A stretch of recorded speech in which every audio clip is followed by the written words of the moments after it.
U fol shumë për këtë moment dhe ai erdhi të shtunën. Partia Demokratike e Kosovës dhe Alianca Kosova e Re nënshkruan marrëveshje për të bërë koalicion të përbashkët qeveritar, duke u zyrtarizuar një afri që kishin qysh kur partia e Bexhet Pacullit pa të hyrë në parlament. Duket se ky i fundit, mezi ka pritur këtë moment, pasi mori bashkëpunëtorët dhe shkoi qysh herët në sallën ku pritet të vëhet firma.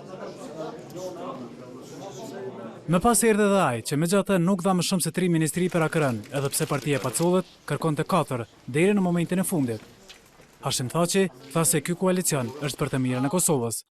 Kjo marrëveshje, ky koalicion është një koalicion për Kosovën e re, për zhvillimin e Kosovës, për reformat demokratike, për ndërtimin e shoqërisë shumë etnike, për krijimin e vendeve të reja të punës.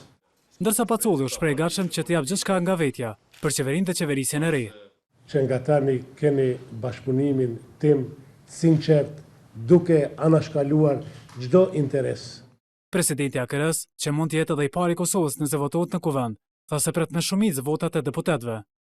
Besoj se të zgjedhurit përfaqësues të popullit të Kosovës do të votojnë për zgjedhjen time si president të Kosovës. Një garanci të tillë ja jep edhe partneri i tij.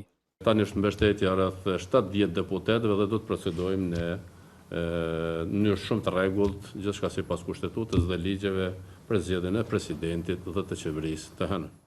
Thaçi është i bindur se grupi parlamentar i PDK-s do të votojë për Pacullin. Partia Demokratike e Kosovës ka deklaruar dhe ka marrë vendime shumë të qarta konsensuale për ndërtimin e institucioneve të reja të Republikës e Kosovës, edhe për president, edhe për qeveri, edhe për gjitha institucionet.